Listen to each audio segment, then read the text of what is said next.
Hello guys, welcome to my vlog. Another day, another vlog for sa may vlog. So karon di ay guys is gikan namin ni Mother Dear sa among mga transaksyones diri sa city proper of Malaybalay. So uban kami ni Mother Dear. So nagsakay na kami og multicab kay pauli na kami. Pero actually si Mother paingon na siya sa school. Mabalik siya sa school kay gamantay man siya og mga kiddos dito sa school kung kano sa mahuman ang klase. So, karong adlaw. So, ako po, mulahos po ko dito sa Puro 4 kasisang Malaybalay City, Bukidnon kay muadto ako dito kang Cesar nga Romero. So, mo na siya iyang apelyido, Romero iyang apelyido. Manghilutay na siya diri sa among lugar. Kaya ang akong friend, nagikan sa Canada, magpatabang sa ako ang magpabook kang Cesar Romero. Kay magpahilot siya kay kanang demand magud kayo na si Cesar Romero diri sa among lugar nga manghilutay. So gusto siya nga pag-abot niya gikan didto sa Canada, so mga 1 week after sa iyang pag uli kunuhay, so makabook na siya dito kay Cesar Romero para straight na iyang mga schedule diri sa Pinas. O di ba hectic kayo ang schedule sa akong friend, charot. So moadto ko dito, then hopefully makabook ko. So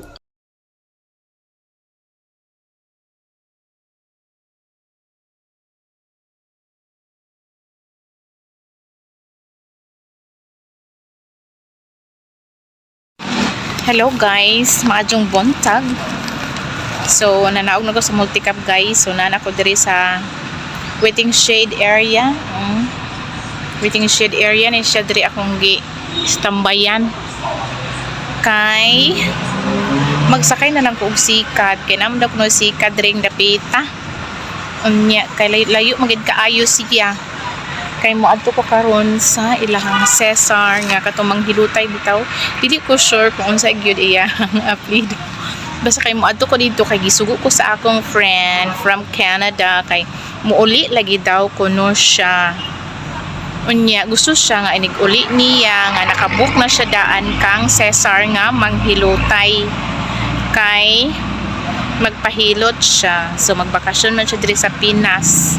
Ang akong friend way back years ago nga sa akong pagkadalaga lugar nga close friend kay kayo min anak niya kay dito man ko nagpuyo sa ilahang balay.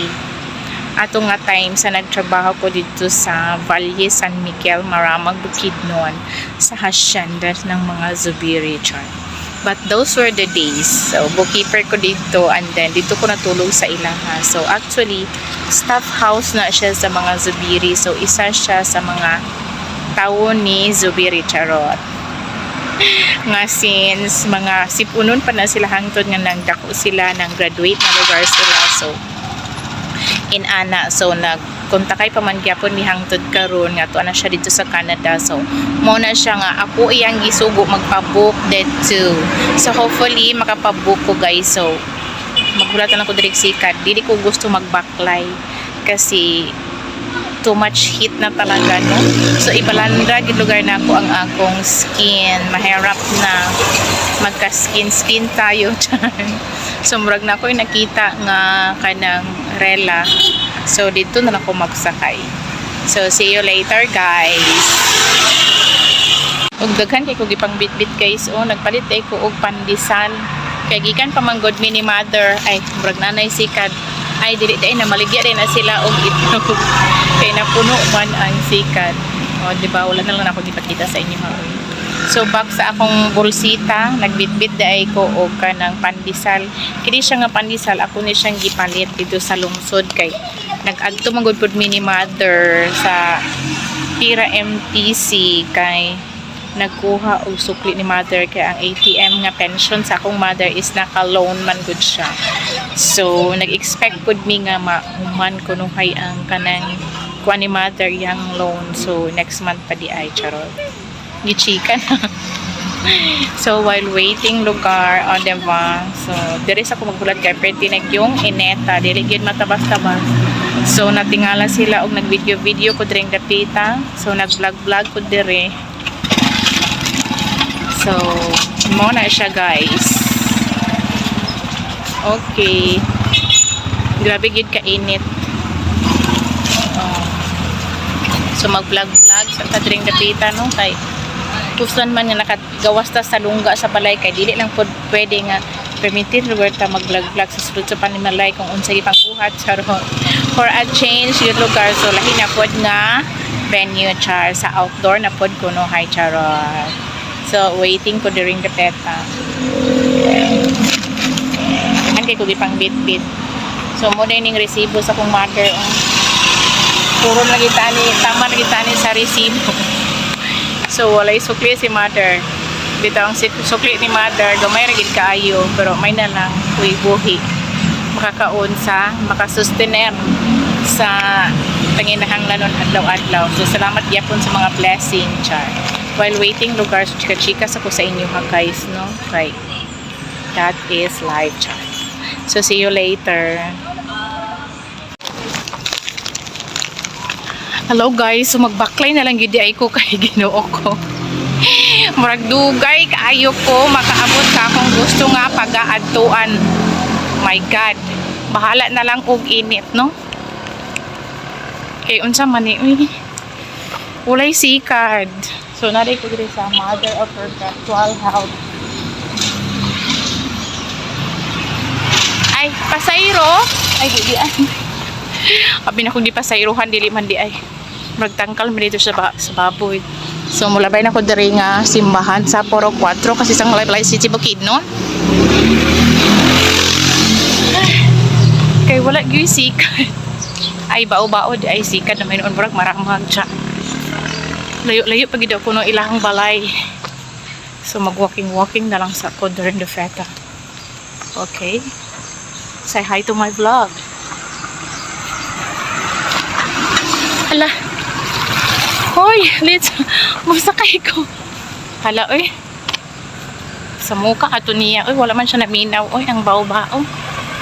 Baklay ito po aning way oras. Init na kayo. O gihangak na ko. Huna-huna na lang nako siyang exercise niya akong gibuhat. Ay, paingon man po day siya sa Gold Star Subdivision.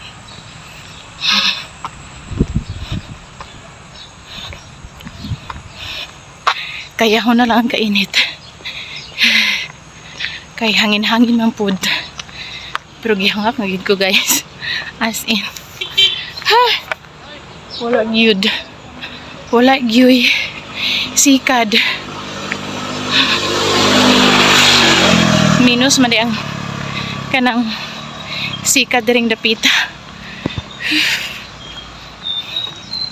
As in.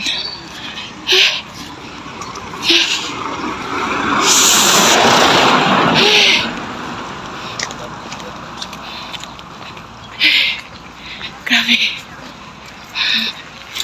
Pagid ko'y payong Ginoo ko. Pero okay ra. Kaya.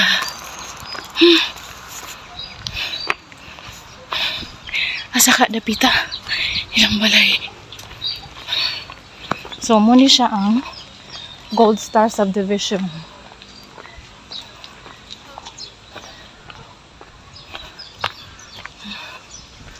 So, ang ilang balay is unahan pa daw. Unahan pa sa Gold Star Subdivision. Backline tayo na hinay. It's already past 10 a.m. in the morning. Hapit na mag-alas 11 sa buntag. See you later guys. So, nangutan ako dito sa naitindahan dito dapita guys. Layo pag daw ko no. So, mapasubok yung baklay. My gosh. See? Oh.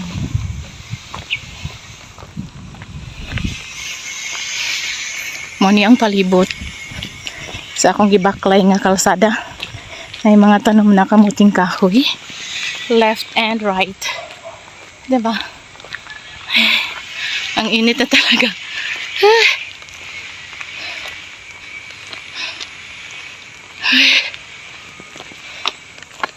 na ay dalan rin dapita. Pero wala ko kabalong sa nang dalan.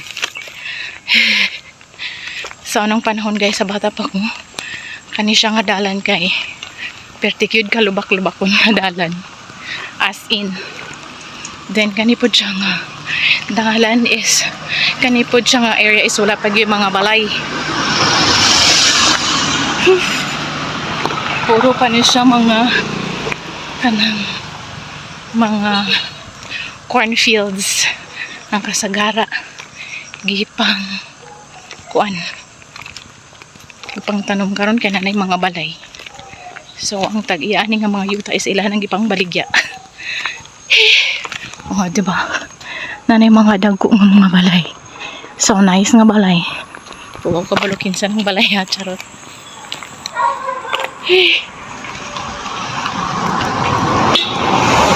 So init na talaga. Hindi ko na matanong. May kuwan na. May gani kay naka-shades ko. Kay protection sa akong eyes. Sa kainit. And then way back many years ago, nag-anhipon mi diri kami fight mi og vermi. Kaya naagya po yung pamaligya diri og vermi. Pero I'm not sure kung napapakaroon.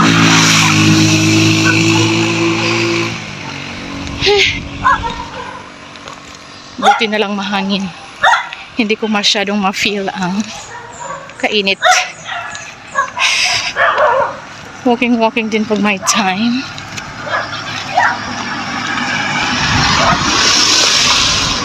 Murag nag-practice to siya of driving.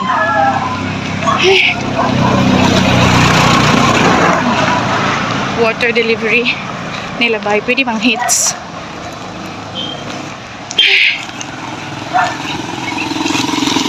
Ay, naisakay.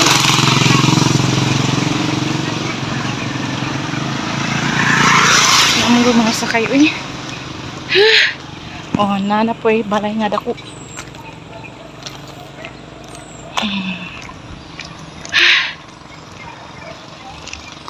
Pagkalayo-layo ka adto siniman. Hindi akong giingon nga vermicast. Di kami nakapalit sa una og vermi. So kung wala pa na siya gate. Now na ana. Naan ako diri sa dalan ng rough road guys. Oh, dagko kay mga balay diyang dapita guys. Sus, kamaisan pa kini diri sa una guys. Kamaisan ka subhan. Layo gid ay siya in fairness. Kay layo-layo naman gid ang akong gibaklay. Pwede ihatod ko nimo sa ilhang Cesar? Ano, doon lagi naman. Ay doon lang aha man ana. At bang ring kahit tindahan daw, unahan. Kahit pasulod ya. Muna yung balay, oh. Muna yung balay, kanang puti. Kani? O, kanang puti nga na yung mga kahoy. Ah, sige. Muna yung balay, agi-ara na daw. Ay, sige. Thank you. Ay. Duol-duol na di ay daw ko na ko guys. Ay. Sakdo kayo ng hihim guys. Kabalo silang mag-art. Mayong buntag. Labay lang ko. Duol-duol na daw ko. Ay. Hala. Ha? Asa dapit na itindahan. Dayon. Asa man na dapita. Oh my God. Ha? Aray. Asa man na dapit agyon nila.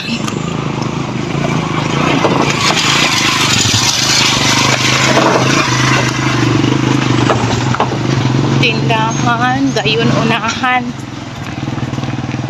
Charing. Oh my God, basi dito na siya pahingon.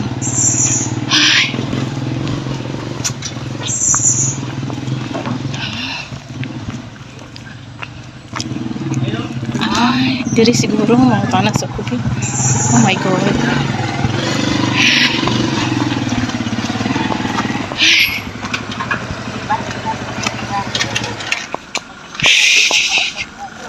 Aha, dapit ang ilahang Cesar. Unahan? Ah, sige, salamat. So, doon na gidi ko. Okay. My God, gihangak ako sa kong pagbaklay-baklay.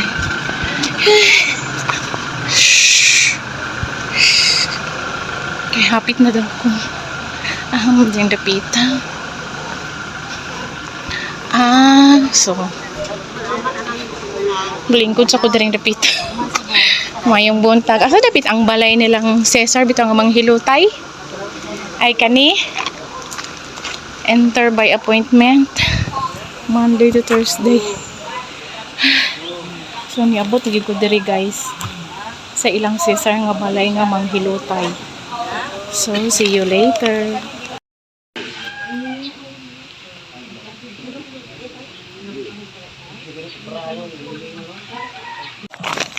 Hello guys.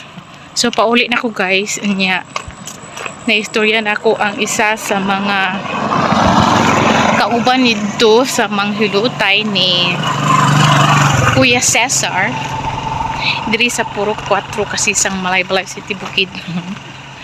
So ang open bookings pag yun is on September.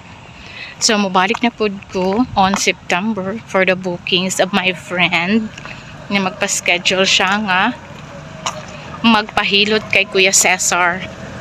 So gipaningot na kaayo ko kay grabe na gid kaayo ka init, as in og nangita pod ko og sikad. Wala pa man ko'y masakyan nga sikad oy. So moto siya guys, moto siya ang update sa akong pag-adto kay magpa-booking ko kay Kuya Cesar. So mobalik na sad ko dito for booking final schedule. So that's all for today's video guys. Thank you for watching. Bye. Oh.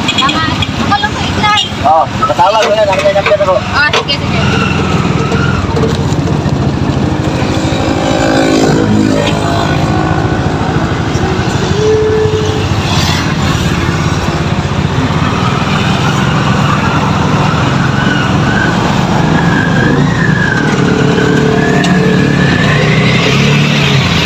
So nakasakay na dai ko sikat. Mapit pa dai ko karon sa 7-Eleven. Kay magpa-chika siya. Kaya walay sunod ako chika.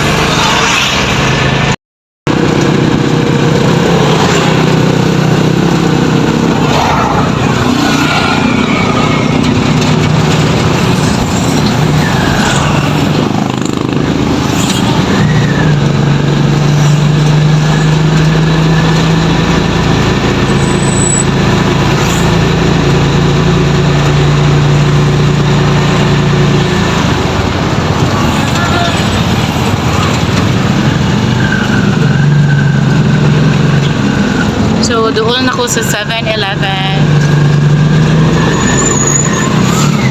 Traffic kayo ang dalan.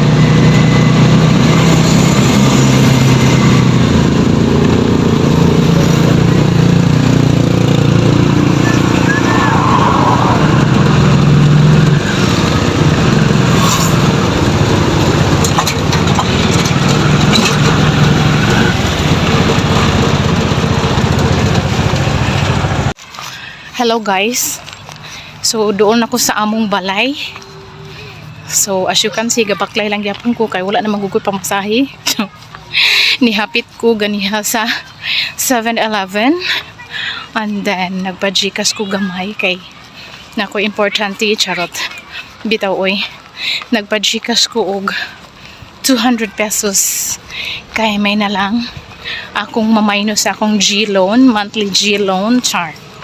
Kay you know na dili ba nato mabayad in bulto, so kinahanglan kung natay kwarta, so ato siyang hinahinayan og ginagmay. So para pag-abot sa due date is gamay na lang ang atong bayaran sa monthly amortization sa G-loan. O diba? Kay mo na lang biya na akong G-loan ang akong pag-asa nga good standing sa utang char. The rest ana is delinquent gayud.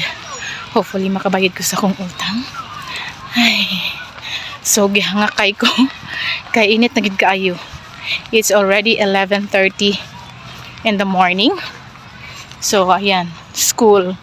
Nako sa kilid sa school agi diri sa oval. Init kayo. So gikan di sa 7-Eleven, nagbaklay ko. So nakaabot ko diri sa oval, pero before that, nihapit ako ni mother dear dito sa school.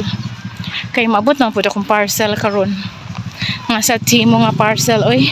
Nabudol na sad ko guys. Ay, nanawag ka ganiha. Ingon siya, delivery daw sa akong timo nga products. So, ako sa siyang gibalibaran. Gingnan ako siya nga, pwede balik ka niya mga 1 p.m. Kaya naglakaw pa ako. Char. So, mauna siya. So, ako na po ang manawag niya. After a while, pagabot ako sa balay. Unya, nihapit di ko kang mother kay ang kwarta. To aman sa kaban ni mother dear, akong gipataguan. Unya, kay ang yabi kay to aman ni mother. So, nang hangyo lang sa kunidya. Og si mother, wise ka adyo si Dja. Kay gipahulam lang ko niya og 1K. Walang gihatag ang yabi. So, meaning, more than 1K ang sulod sa iyahang kaban. Charot! So, doon ako sa balay, guys. Ginit na gid kaayo. Ug hawin na kayo akong kamot. Kay gunit og cellphone for the video. So, see you later, guys. Grabe. Grabe gid kaayo akong paningot, guys. Oh, as in gyud siya. As in. Oh, diba? Saba na kayo ang among mga earth. Kaya nagkiniat na sad sila. Tora. Oh, sige. Unsa na sa? Grabe akong singot. Pumapatak talaga ang singot. Pero at least, ako ay pinagpawisan. At naka-burn na naman ngayon ng fats. Diba? So, alam niyo ba guys, hindi pa ako nakapaghugas ng pinggan. So, tingnan mo naman, nakatiwangwang ang aming lavatory. O, diba? So, ay pa ako kaabot gikan sa akong mga gipanglakaw karong buntaga. So, ako ay gipaningot. So, nagpasalamat ko kay na-burn na po ako mga fats and everything. Pero, as in good, di good mabangbang ang kainit. Pero, still blessed and thankful for that. So, that's all for today's video, guys. So, thank you for watching. See you in my next vlog. Bye.